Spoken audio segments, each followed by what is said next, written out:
Hi, it's Kai, and today we are going to see just how bought the Allure Best of Beauty was this year. And I am a person who always likes to kind of go over the Allure Best of Beauty picks and see, are these things that I've actually been hearing people talk about and hype up on social media? Or was this an instance where these brands either paid by sending the editors of Allure a lot of their products to use for free? Because if you didn't know, kind of the same way that influencers get PR is how magazines work, like beauty magazines and such. They get samples from brands, they get free product, they have commission links and everything. You can even see if you go on the Allure Best of Beauty website which items have commission links, or if you purchase through them have commission links. So they're not exactly working all that differently than what us beauty influencers are doing. And while of course the best of or favorite makeup products are always going to be a little bit up for debate, because we all have different makeup styles that we like to do. We have different makeup products and types of formulas that we enjoy. I do at least expect the best of beauty to be something that I've heard talked about a little. Like sometimes it's okay to have undiscovered gems, but if it's something from a really big brand and I've never heard of that product before, it makes me wonder, is this a little bit more of product placement, of them trying to get this product out into the world and get more people into it? Or is it genuinely that the editors liked this product and think that it's underrated? I also have in the past year been pretty chronically online as I've doom scrolled to combat, or I guess rejuvenate myself from corporate burnout, or now post-corporate burnout, you know what I'm saying? So I think I'm a pretty good judge of whether these products actually went viral on social media, whether these products were things that were talked about, or whether again it was just maybe a little bit more of trying to get these products pushed out. But anyway, without further ado, let's just stop the chatter and get into the Allure Best of Beauty. I've got my iPad right here, and we are going to start with the eye category. So the first category is the best bold slash sparkle eyeshadow, and they have the Half Magic Sparkle Stick Eye Crayons. And I have not tried these personally, though I know that they have made the rounds on beauty TikTok, or beauty, like the beauty community in general, especially amongst people who want to do more artistic makeup, not so much the clean girl side of things or conventional makeup side of things at this point. I do want to try these. I have wanted to try their eyeshadows, though I feel as though I maybe have heard, and this is specifically sparkle eyeshadow, I might have heard a little bit more about their ones that are in the tube, you know? But I haven't tried any of the eye products from Half Magic. I did recently get the black lip gloss that they have, and I am in love with it. I definitely am going to have to do a look, especially for October, that's maybe a little bit more gothic, emo, grungy, like something like that. I know I just did a more grungy makeup tutorial, but hey, this is the time of year that I am absolutely living when it comes to makeup. So I definitely want to try these at some point, but I just have so much makeup that I can't justify buying yet another eyeshadow stick unless it is a color that I absolutely don't have in any eyeshadow. And I definitely have these colors somewhere in my collection, whether it's a stick eyeshadow or a, you know, what do you call it, powder eyeshadow. So I need to use those first, but I am interested in these. The best brow pen category, I would say, is the one where I feel as though like I've quite literally never heard of this product. It's the Maybelline New York Build-A-Brow 2-in-1 brow pen. Now, I will admit that Maybelline isn't a brand that's been on my radar for a while because they're not cruelty-free. And while I'm not quite as hard and fast about cruelty-free as I was in the past, I would say, especially when it comes to fragrance, I'm not gonna lie, fragrance for me has been a little bit more of a free-for-all, though now that I've transitioned into liking and using more indie fragrances and smaller artisan houses, I do feel like it's easier to find brands that don't test on animals or even have vegan formulas and things like that. But just in general, Maybelline just hasn't really been a brand that's on my radar because of that kind of legacy of being cruelty-free. And now I'm in my era of, okay, I'm not really buying a lot of makeup. I'm not going up and down the makeup aisle the way that I was. And even still, I just feel like the Maybelline section doesn't catch my eye. I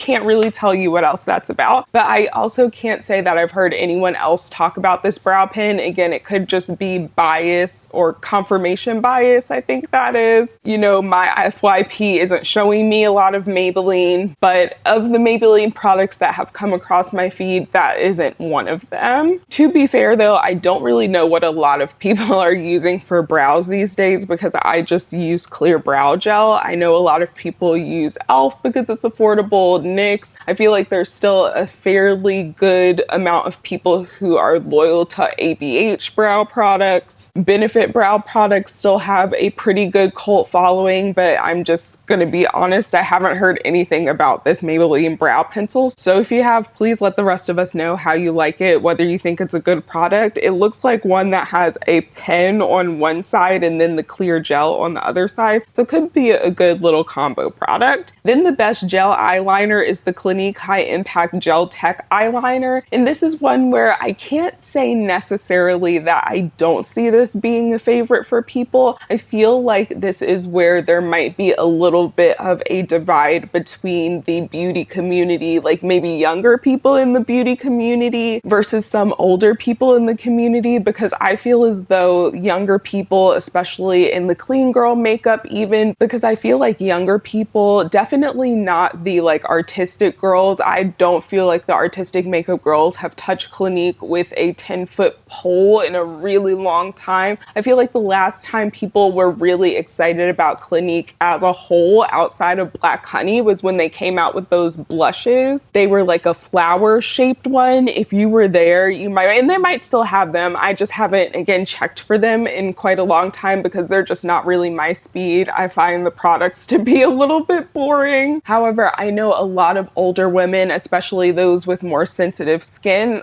swear by Clinique, and I could see someone being of that demographic and being like, this is my absolute favorite eyeliner pencil. I love what I love. I know what I know. So I can't necessarily, like, I'm a little bit torn on this one. I can't say that it's made the rounds. I can't say that I've seen a lot of people talk about it, but that could just be maybe a difference in age or demographic. For best tubing mascara, they have the Kulfi Beauty Baddie Lash Mascara, and I do feel like this mascara had a viral moment, but I also feel like in general, tubing mascara has had a bit of a moment. Now, I don't like tubing mascara. I feel like a lot of tubing mascaras pull out my eyelashes even more. They don't really come off that well. I know they're supposed to just come off with water. I just feel like for me, they really weren't just coming off with water the way that I needed them to. So I am personally a tubing mascara hater down, but I do feel as though tubing mascara kind of is the type of mascara for the moment. It's for the girls. Again, I feel like there's a little bit of a correlation between the clean girl beauty type of people and also the people who don't want to spend a lot of time necessarily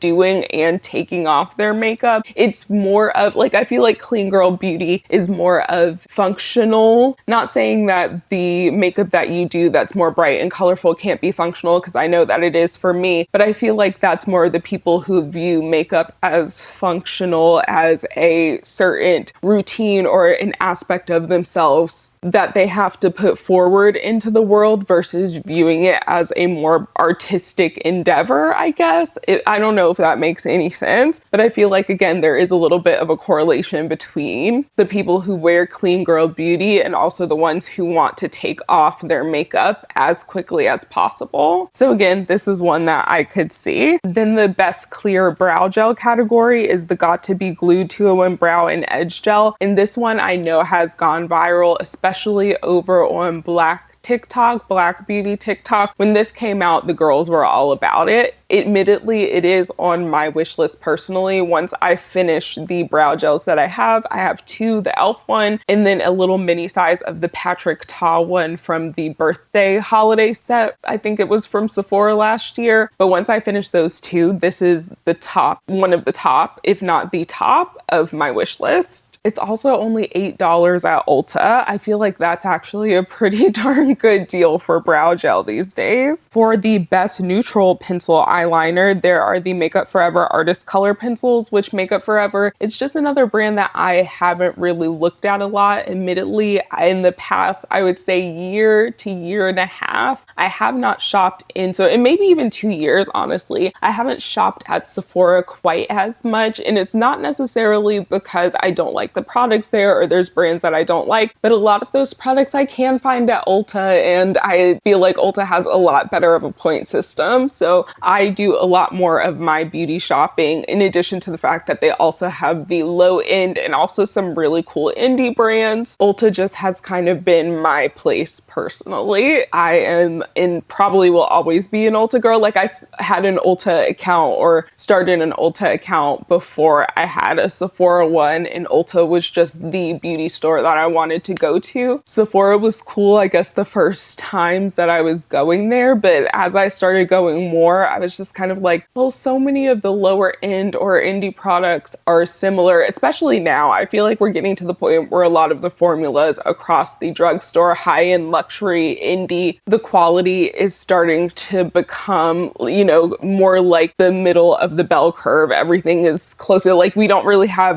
very many standout products anymore, but we also don't have very many, I feel, bad products outside of the ones that we just kind of give a consensus of not being inclusive enough. So all of that is to say, Makeup Forever is just one of those brands in Sephora that I've never really gone to. Admittedly, I do feel like there may be a little bit more of a makeup artist brand in my head. And sometimes as a influencer or content creator, I almost feel like I'm not worthy of some of the more makeup artist type of brands. Like the Hue Van Gogh, I believe that's how their name is pronounced. I want the, what do you call it? Like the eyeshadows look gorgeous. The eyeliners especially. I saw this person's TikTok and I wish I had it saved, but I saw them and they just had the nicest smoldering black liner on and I wanted to eat it up so bad, but sometimes I almost feel like I'm not worthy of those types of brands, which I know is some conditioning that I need to break out of personally. But again, Makeup Forever is sometimes one of those makeup artisty type of brands that I don't really feel worthy of purchasing from. I believe the Artist Color Pencils can be used on the eyes and lips, so they're more multifunctional as well. And it looks like, I guess they have some neutral colors. I feel like I just wear black and brown. Like I don't really have many other types of liners, I guess, or needs for other colors of liners, or at least not neutral colors or what I deem to be neutral, but maybe I need to look at the shade range and see what they deem to be neutral, because maybe they have a cute little burgundy or something like that too. Then for the best lengthening mascara category, the winner is Lancome Wash Idole Flutter Extension Lengthening Mascara. Luxury makeup is just not something I pay a lot of attention to, honestly, because I feel like you're paying 100% for the packaging, but it's also something where I feel as though the people who love Lancome mascara love this product or love Lancome mascaras just in general. Like that's their brand for mascara. So it's another one where, while it might not fall into my personal radar, I feel like it does actually fall on a lot of other people's. And in general, I feel like of the luxury brands, Lancome is one that I feel like stays in people's mouths a little bit more. It stays in the spotlight versus some of the other ones. They're usually in the spotlight for honestly not a good reason when it comes to their beauty launches. And then for best individual false lashes, which I wonder why it's just individual false lashes and not all false lashes. But best individual false lashes are the Ardell Seamless Underlash Extensions, which I'm not surprised because I feel like Ardell has been a household name for lashes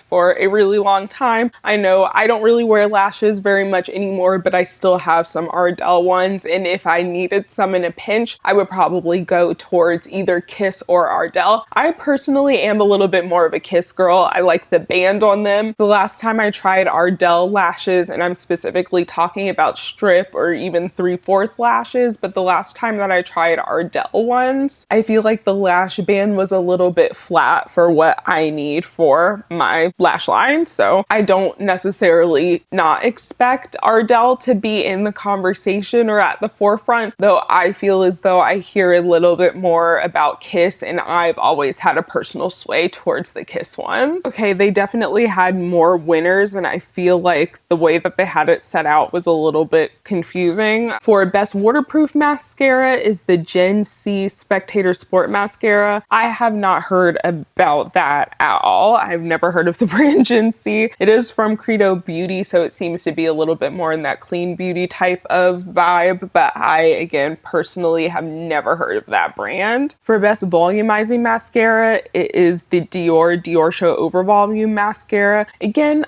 not necessarily, like, I feel like I've heard some things about Dior mascaras, but not necessarily a lot. But again, luxury beauty, especially luxury mascara, is not really my wheelhouse. I would say that I've heard people, especially from what I remember, and this might be pulling on very old information, but in the height of beauty YouTube, I remember, again, for luxury makeup, the Dior Show mascara being one of those that was talked about. Then the best color mascara is the YSL Beauty Lash Class Extreme Volume Mascara, and if I'm being honest, I don't feel like I've heard a lot about this. I feel like I have heard about the Half Magic, and again, might be just a little bit more bias in who I follow and the type of makeup I consume personally, but I've heard a little bit more about the Half Magic ones. Honestly though, brands, we want more colored mascara, and by we, I mean at least me, but I would love some really nice color options, some greens, some more blues, purples, burgundies. Maybe let's throw in a teal or kind of seafoam green. Like, I want to see a lot. I want to see so much color, if I'm being completely honest, because colored mascara is a really easy way, similar to colored eyeliner. Like, even today, I have just a little bit of green eyeliner on my eyes, and while it's still subtle, it's not a lot. I feel like it just adds a little bit of something. Like, you look at the eyes and think, okay, it's a little bit more than just black or brown liner. Speaking of the best color liner, they do have the Urban Decay Glide On pencil, which, if I'm being completely honest, that one is valid in my opinion. I do have some of the Urban Decay pencils, and I've had these pencils for years, and they are still just as pigmented and just as glidey and creamy as they were when I first used them and first purchased them. They have a very wide array of colors. The only brand that I can really think of right now that's really holding them or like competing with Urban Decay for colored liners, I would say is NYX. I feel like amongst their different liner formulas that they have a very similar range of colors, but I'm really not thinking, and again,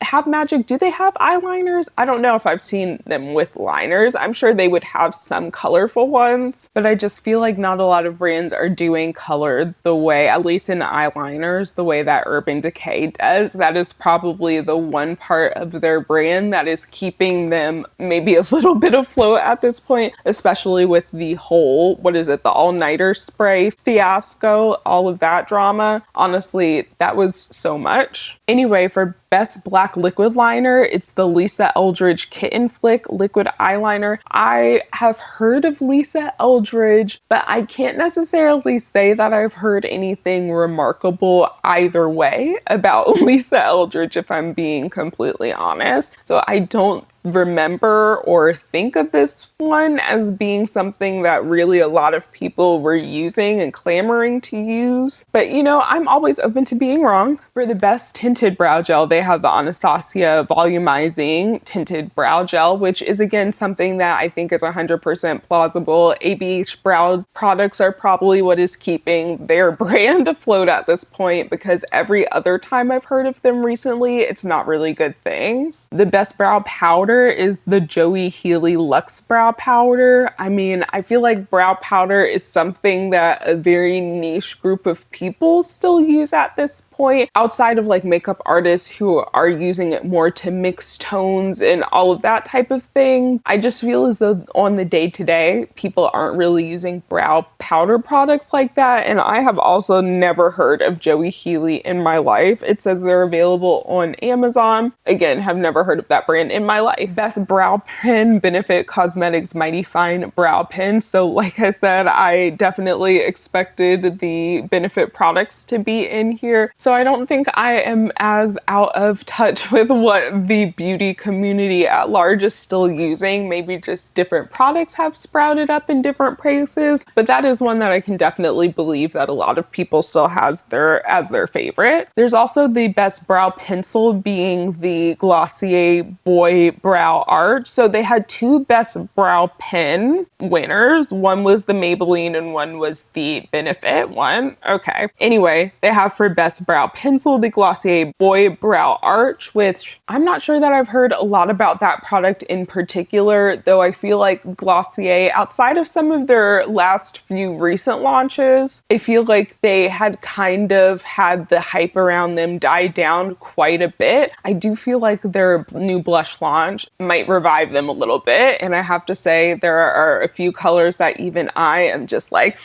I know I don't need any new blush, but I kind of do want new blush just to try these because they do really look beautiful and look like a beautiful texture. The Best Brow Conditioner is the Revitalash Cosmetics Revitibrow Advance. It's $60, so, but yeah, I mean, cool, I guess. I don't really feel like I know about that or need to know about that, and I have no opinions otherwise. Then for Best Eyeshadow Palette, which I have mixed feelings about because I literally just talked about how much I wanted these based on what I'm seeing from makeup artists talking about them. However, I feel like this brand just launched, so how is it already a Best of Beauty if it just launched? And that's not necessarily to say that you can't try a product and immediately know like this is going to be the best thing ever, but this product in particular seems a little bit more like the product placement, like we're trying to get the name and the brand out there, than actually putting a product that has been around, that's been tried and true and tested for a long time. And again, maybe they got press samples way ahead and it was their favorite thing of the entire year, but just with the timeline publicly, that's what it can kind of look like for the consumer or on the consumer side. But it was the Hung, not Hue. I was one letter off, but it's the Hung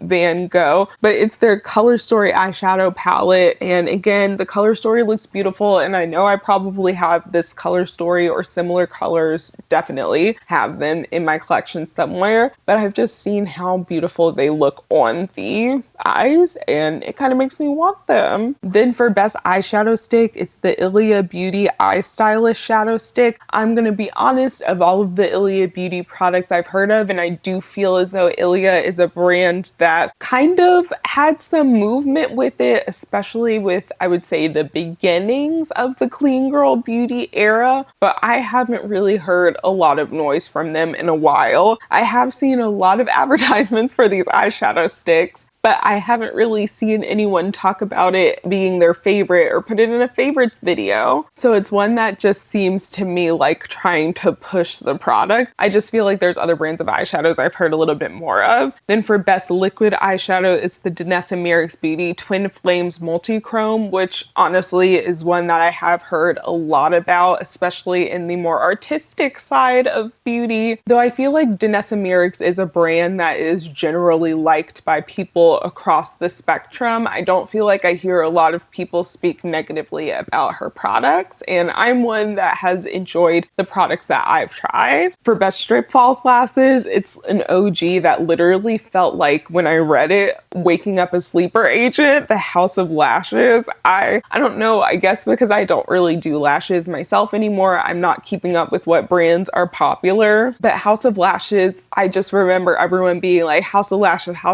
back in the day. So the House of Lashes iconic line, apparently House of Lashes is still kicking as one of the premium or like favored lash brands. I feel as though if I watched even more people who did lashes with their makeup, I would probably see them being featured even more. Now for the Best of Beauty base category, the best hydrating primer is the Bobbi Brown Vitamin Enriched Face Base. That is a product that I feel like, again, back in the day was talked about a lot, and I feel as though a lot of makeup artists still say that that's one of their favorite primers for runways and for honestly a lot of different types of events, because it just makes the skin so nice and supple and everything. So that's one that I can definitely believe is still still on someone's favorite list. For the best mattifying primer, there's the Smashbox, the original photo finish, and I have mixed feelings about this one because Smashbox is a brand that I feel like I've heard us continually, and by us I mean creators and even some people who wouldn't categorize themselves as creators but as just kind of like casual with their creation, or watching different you know what I'm saying, just you know what I'm trying to hint at. But even those people have kind of said that Smashbox seems like a brand that they are trying so hard to revive, and maybe honestly not even trying that hard to revive, but just trying that hard to hold on to, when in reality, like, they have their photo finish primer in a few of the Becca products. Like, outside of that, what do they have for us? So while I can believe that, again, this is a product that might be some people's favorite go-to, and it's been their favorite go-to for a really long time, and they're never going to switch from it, it is one that I just don't feel like is being talked about. And if we're talking about primers, honestly, outside of the more grippy type of primers, I feel like people just don't use them. People just use their skincare routine as a setup for the rest of their makeup routine. The best illuminating primer is the Say Glowy Super Gel, which is a product that has gone viral multiple times. I definitely even have a few mutuals who stand by that product, so I feel like the people who love it absolutely love it. I've wanted to try it, but I'm, again, just not really a primer girl, and I feel as though there are liquid highlights that I have that can also be used as a glowy primer. I just have to shear them out with like moisturizer or something, but I can't say I wouldn't be down to try that at some point. Then the best liquid foundation is the House Labs by Lady Gaga, the what is a Triclone Skin foundation. I actually have a little sample of that I really enjoy the look of on my skin, though I feel as though it is a product that's a little bit more polarizing. The people who love it absolutely love it, and that's why it went viral, but then you'll see those people who were like, oh my gosh, everyone recommended this and it just didn't work for my skin. For me, I don't find that foundation to be too thick or cakey. It looks like a pretty nice natural finish on the skin, even though I would say it has more medium coverage for how much I use personally. So again, it's one that I do enjoy. I feel like it wears really well too. So that one's not necessarily unexpected to be on here. Also, for best liquid foundation, they have the Patrick Ta one, which is another one that I've heard great things about. It's gone viral multiple times, so it's not necessarily unexpected for it to be on this list. Not necessarily one that I'm interested in trying personally, but I feel as though, again, the people who really like it really like it. Then for best foundation stick, there's the LYS Beauty Triple Fix Blurring Skin Tint, and I do feel like this one also had a little bit of a viral moment, at least over on my side of the beauty end of,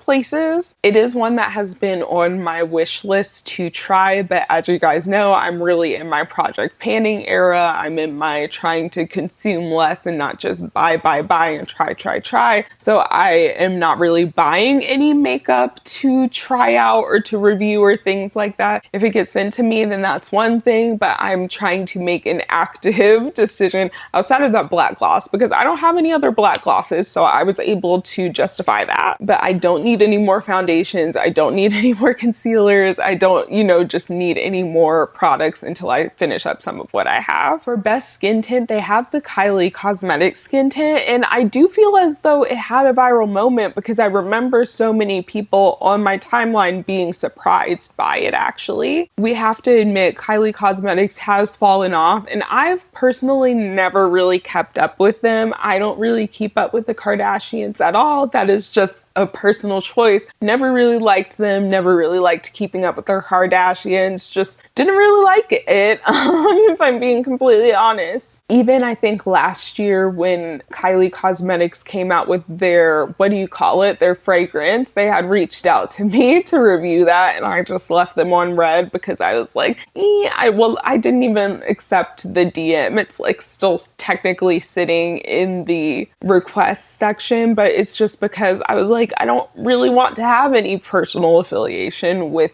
the Kardashians.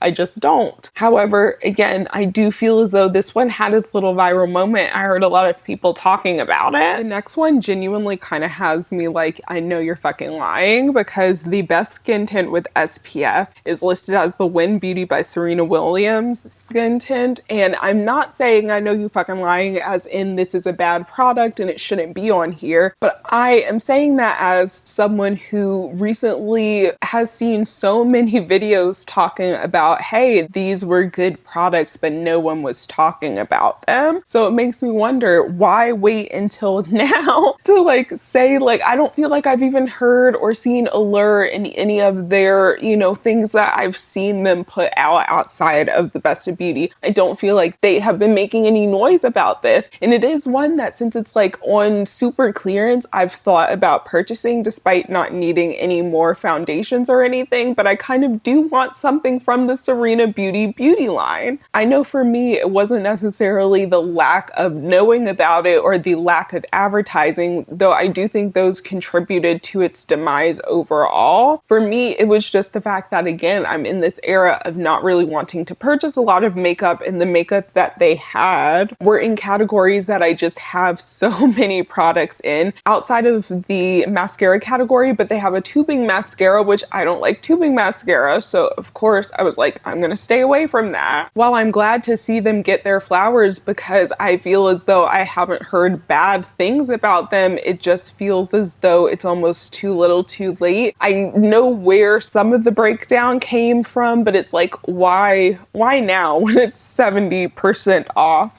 So if you are interested in that product, now is the time to probably go try it out. You may never be able to try it out because I'm not sure how much longer it's going to exist, but I do feel like I'm going to get at least a lip gloss or something. I can maybe justify adding another skin tint or another product to my collection if it's under $5, which some of the products genuinely are. Best liquid blush is listed as the MAC Strobe Beam Liquid Blush, and I'm going to be completely honest, I don't feel as though this, like, MAC is a brand that is talked about often. I don't feel like these blushes are the blushes that are talked about by them, if I'm being completely honest. And I just in general feel like there are other cream blushes that I feel like are talked about more. Even the Say cream blushes. There were quite a few other cream blush launches. Like, they actually have best cream blush or liquid blush rather. I just feel as though there are others, and they do have a differentiation between liquid and cream. I honestly often group them together in my mind, but they do have them in separate categories, so that might be a little bit why. But I just, again, don't feel like these MAC blushes are ones that I've heard a lot about. For powder blushes, the Tower 28 Get Set Matte Powder Blush, I feel like this was one of the launches that was all over my FYP, and even after it was all over my FYP and they did like the actual rollout and paid promotional videos for it, I felt like I was still seeing so many people talk about them. And then Tony Bravo even came out with her shade extensions, her collab with them, which again, really would have loved to have, but those shades were ones that I know I have in my collection already. And I've heard really good things about the formula overall. I think I even swatched a few in store and was like, oh, the texture is really nice. I don't need any new blushes, but these are ones that,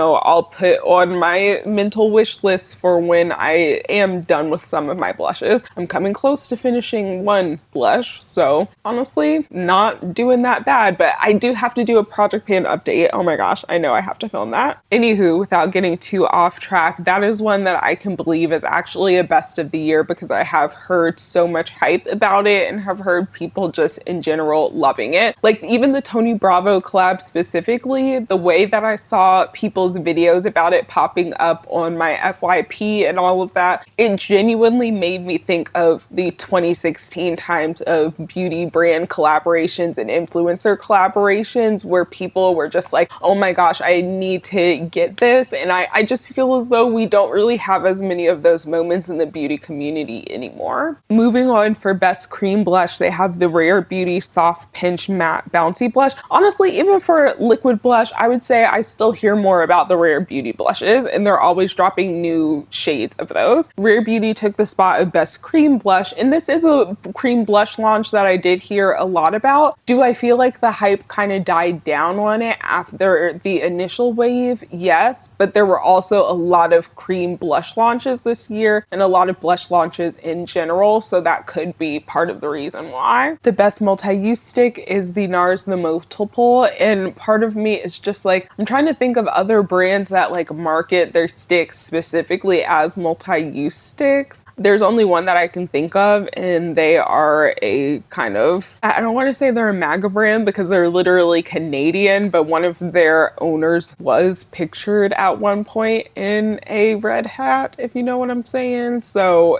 but I just feel as though, especially since Bite Beauty went away as far as having their full makeup line, I feel like there's really no competition for the, what do you call it, sticks. Y'all let me know if you've heard of any other brands doing true multi-sticks, even though we know a lot of people use the multi-sticks just as a blush. Best liquid highlighter is the Armani Beauty Luminous Silk Aqua Highlighter. Honestly, I don't really hear anything about Armani Beauty outside of their Luminous Silk foundation. Again, luxury beauty isn't necessarily where I have my eye on a lot of the time, but for what I've heard coming out of luxury beauty, that's not really one of them. So not sure about that one. For best stick highlighter is the House Labs by Lady Gaga, and admittedly, I will say I have not kept up with what's on trend with highlighter specifically because it's another category where I have so much, but it's also a category where I am a little bit less like, about it. I feel like I had, again, in 2015, 2016, when we were going out with a very bright highlight everywhere, I was definitely buying a whole bunch of them, and now I'm at the point where I feel like a lot of them look similar. I could probably do a genuine declutter of them, but also part of me, it's probably the OCD, wants to be the one to finish them or at least pan them and all of that type of stuff. So I do have a lot in that category, and it's a category where you don't really use a lot per day, especially since I'm a little bit more modest with my highlight now. So that being said, that disclaimer,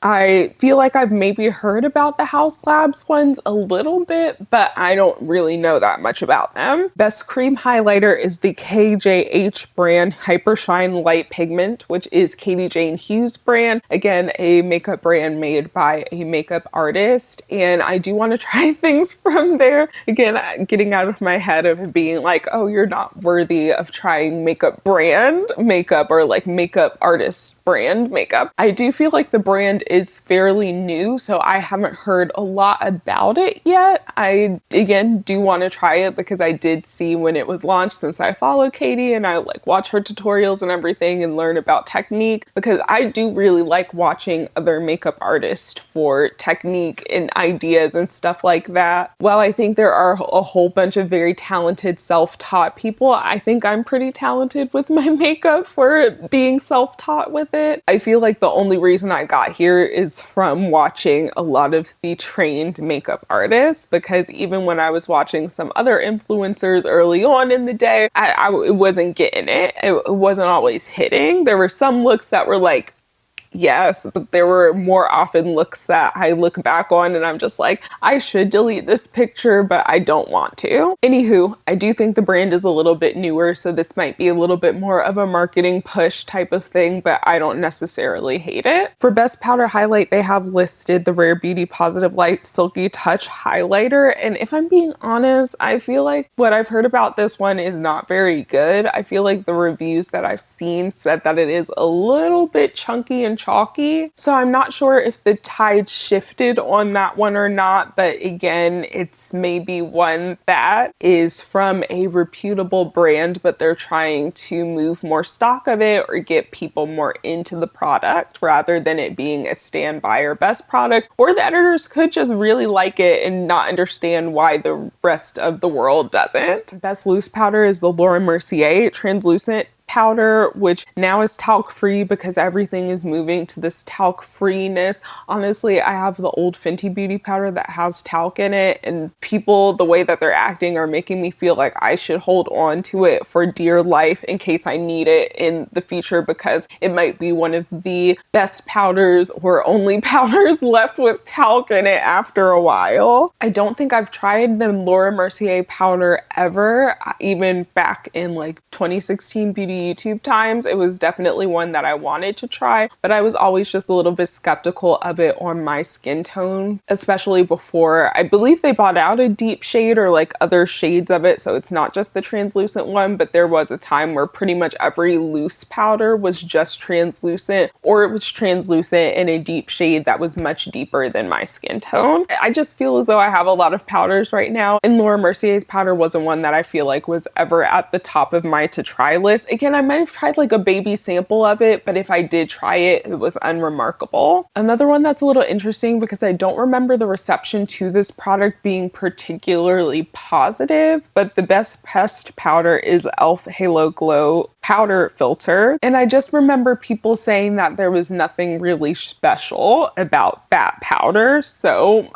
again, maybe just people with varying opinions, but I just feel like a lot of people thought it was pretty average. The best full coverage concealer is the Estee Lauder Double Wear Concealer. And honestly, I've only heard a lot about the Double Wear foundation, but if it's anything like that, then I'm sure the people who love it absolutely love it, and that it's probably pretty crazy coverage, because the Double Wear, honestly, to me, when people were using it in their videos, and sometimes when they still are, with how much a lot of people will be using, it literally looks like a mask. Like, it's pretty full coverage, or very, and again, I feel like the people who stand by that product stand by it, so I wouldn't be surprised if those same people buy the concealer pretty religiously too. Best light coverage concealer is the Armani Luminous Silk Concealer. Again, maybe not something that I've necessarily heard a lot about, but with the Armani Luminous Silk being a foundation that I know a lot of people love, and that's their standby foundation, I could also see them liking the concealer. Though I'm feeling like I remember when it first came out, people remarking that they didn't like the coverage of it. Maybe that is a lie, but I feel like that's something that I'm kind of remembering. But then again, it does say light coverage concealer, so who knows? Best medium coverage concealer is the Make Beauty Skin Mime Tech Concealer. I feel like I've heard of Make Beauty, but like not a lot. I don't know any background about them. So again, I'm not sure about them. I haven't really heard much about them at all. So again, I don't really know much about them at all. But if it's your favorite concealer, let us know how you feel about it. For best contour product, we have the Westman Atelier Face Trace Contour Stick. And I actually have this. I had gotten it sent to me years ago, actually through an influencer box. And it is one of the products where I'm kind of like, I actually really like this. It's one that I don't want to put in my project pan, or kind of hold myself off from ever putting it in, because I'm like, yeah, it could be one that I use up. It's a cream one. It'll be used up fairly easily, because cream products can be a little bit easier to finish up. But it's just such a smooth, creamy formula. It looks really pretty on the skin, and it's one that it makes me just like, I want to hold on to this so that I have it for special occasions. It's that pretty. Like, I want to wear this to my wedding. I don't know about the longevity. We might have to hold it in, suck it in with some setting spray, because it is a cream product, but it is just that beautiful on the skin. Blends out seamlessly. I hate that I like it, because it's a $50 like literally $48 for a contour stick, and that's much more than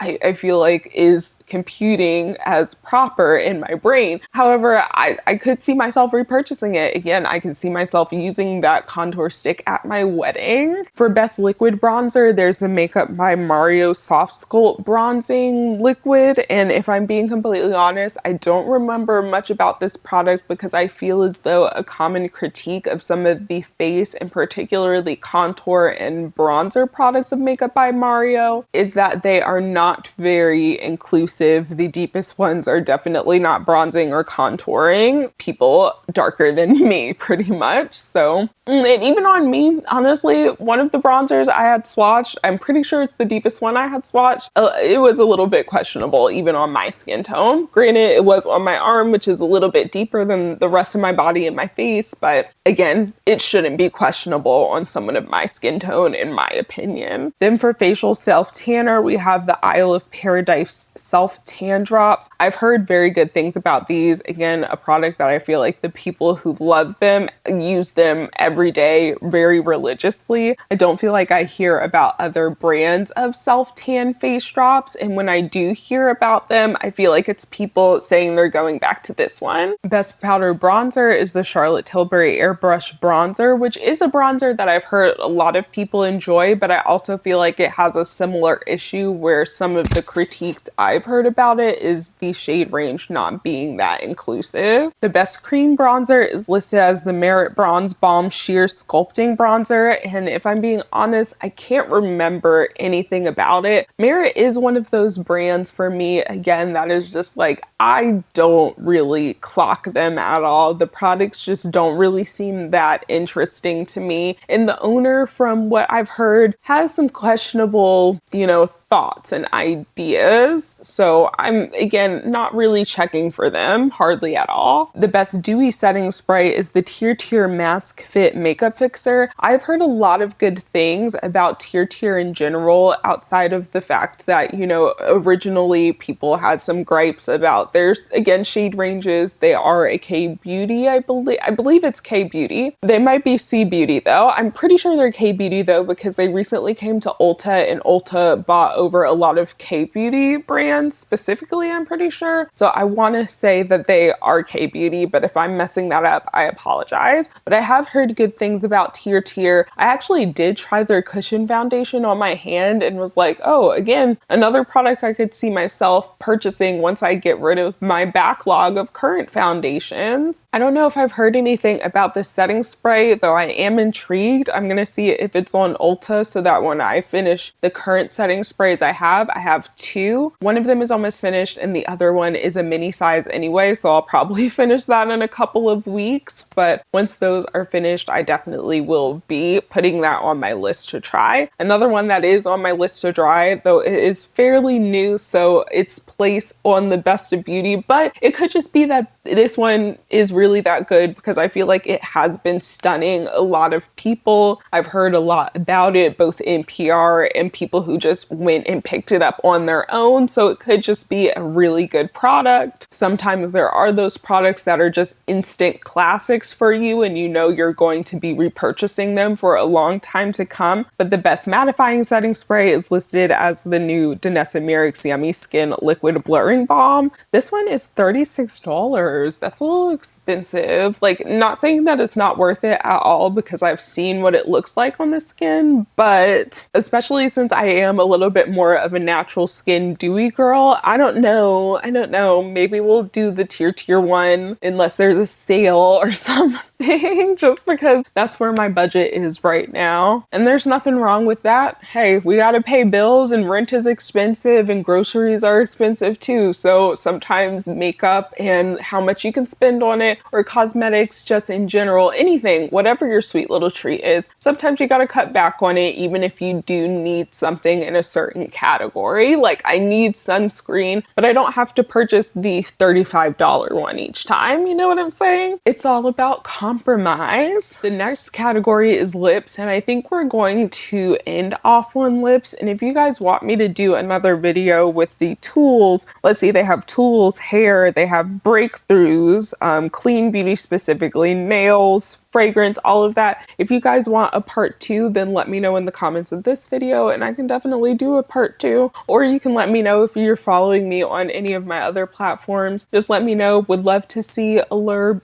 Beauty part 2. Anywho, now that the page is finally loaded and I can end my advertisement for the page loading, the best tinted lip gloss is listed as the Makeup Forever Super Boost Lip Gloss. Not sure I've heard a lot about this personally, if I'm being completely honest. For lip oil, it's listed as the e.l.f. Glow Reviver Lip Oil, which I have a couple of them. They're nice. They're definitely more of a lip gloss than like a true lip oil, which I feel like at this point, the two mean the same thing to brands. It's just kind of what things have evolved to. Another best lip oil is the Clinique Pop Lip Plush Cheek Oil. I don't know that I've heard a lot of things about this, but also lip plush cheek oil. That seemed like a little bit of a oily, dewy, kind of greasy looking mess all over your cheeks. So I actually might have to look it up after I finish filming this just to see if anyone actually uses it on their cheeks. The best clear lip gloss I know is a lie.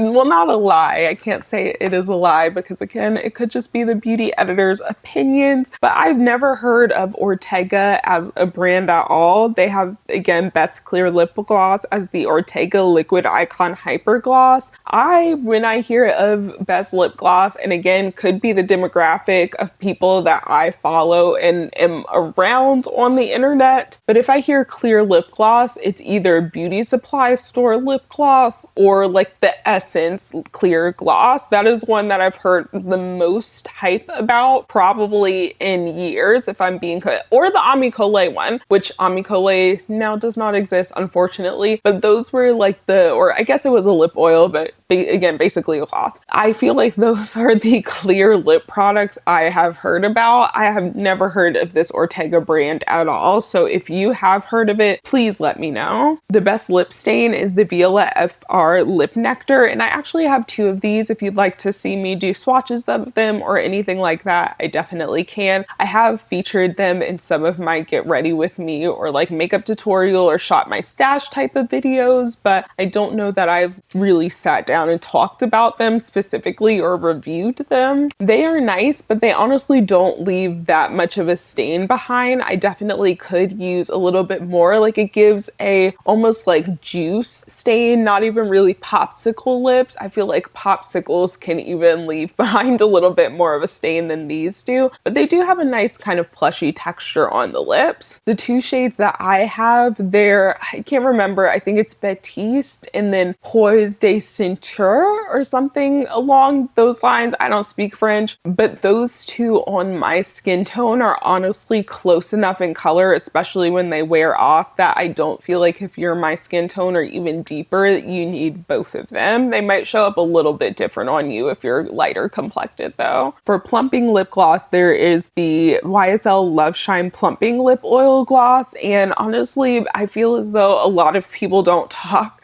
about plumping lip glosses anymore because it's kind of the point where we're thinking, why are we putting ourselves through pain to get slightly plumper lips? For a lot of us, it was just making our kind of mustache area super inflamed and red, and even our lip lines a little bit inflamed and red. And I'm a person, I can handle like the, what do you call it, lip glosses, the plumping lip glosses. I like them, but that, considering other things about my personality, is not necessarily off base for me to like the tingling feeling. But I like them. I actually have quite a few plumping lip products left over from, again, my years of over consuming and just buying all makeup, any makeup that I can get my hands on. So those are the ones that I have kind of coming up next in my Project Pan to get rid of once I finish some of the Project Pan products I'm currently focusing on. But I don't know that I've ever really heard about the YSL ones. The best lip liner pen is also one that's kind of like, I know you fucking lying, and this is one where I genuinely am like, you're fucking lying, because the Tarte Maracuja Juicy Lip Stain Liner, I haven't heard any noise about it. I haven't heard any noise about it at all. It does look like they have a good bit of colors here, which is a little bit interesting considering there's some brands that have these like pen lip liner stain things and they have like 3 shades of them. But I am just not a person who is trying to buy from Tarte. We all know that Tarte is just that brand that is kind of like a little bit of a pesky mosquito. They're willing to do literally anything to get your attention. Even the lippy I have on right now is a Tarte lippy, but it's because it's in my Project Pan and I actually re-upped on it in between, you know, me having to restart my camera and stuff, because I'm like, oh, it'll help get rid of it out of my collection quicker. Best tinted lip balm is listed as the Glow Recipe Glass Balm Lip Treatment. I have not heard anyone talk about the Glow Recipe lip balm.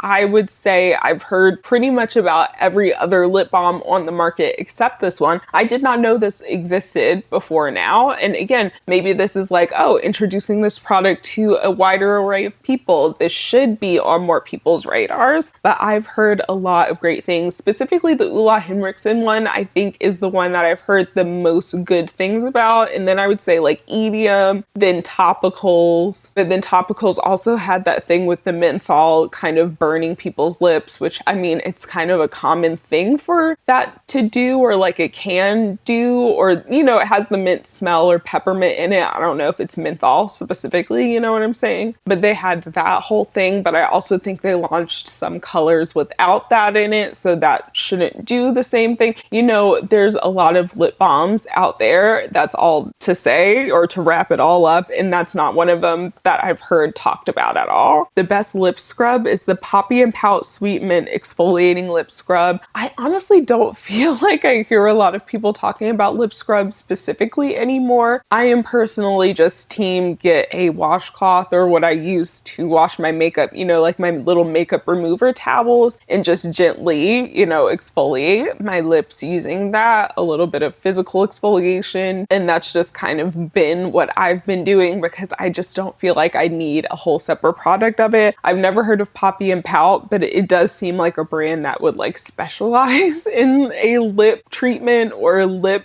what is this, scrub specifically. So, you know, maybe it tracks. The best overnight lip balm is the Laneige Bouncy Firm Lip Treatment, or Bouncy and Firm Lip Treatment.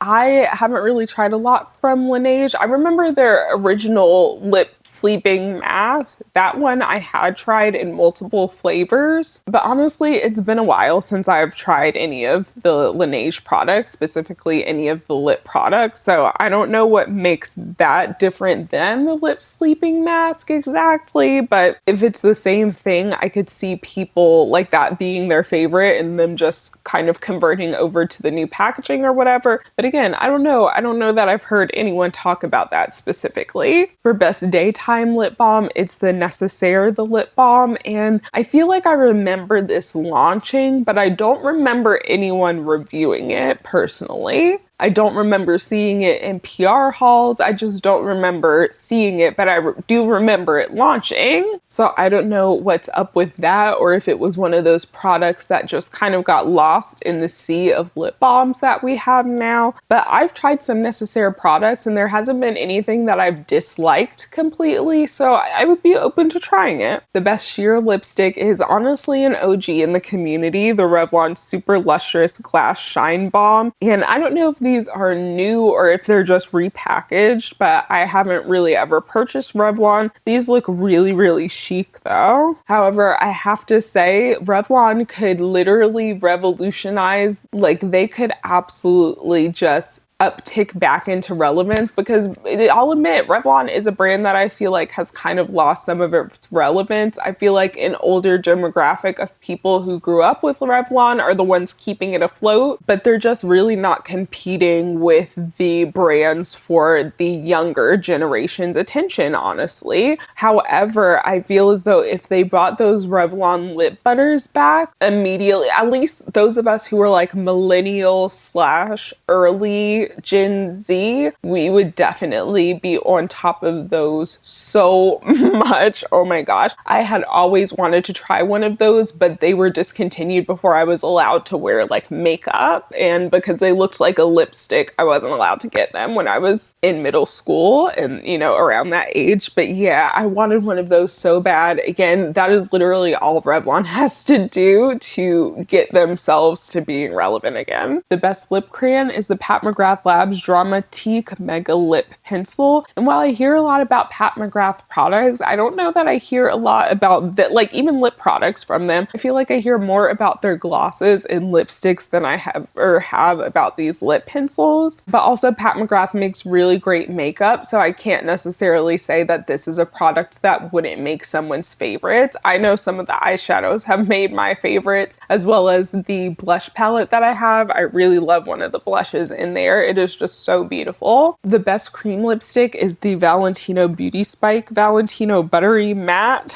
I don't know. It seems like a very mouthful of a name. However, again, with lip products especially, I don't feel like I'm hearing a lot from the luxury brands or even some of the high-end brands like Pat McGrath. Some of those I just don't feel like are in the conversation as much about their lip products versus lower end, just because, again, lip products, a lot of them have become very comparable from high-end luxury to low-end and artisan. So spending almost $50 on a lipstick for most people is going to seem a bit frivolous. Same thing with best sheer lipstick. It's the Dior Rouge Dior On Stage lipstick. I feel like, again, other lipsticks I've heard more about because I don't really pay attention to super expensive lip products like that. The best matte lipstick is listed as the Essence Makeup The Slim Stick, which is honestly a product that I haven't ever really heard of, and I go look at the Essence section pretty much every single time I go to Ulta, so I'm not really sure. It says it's $5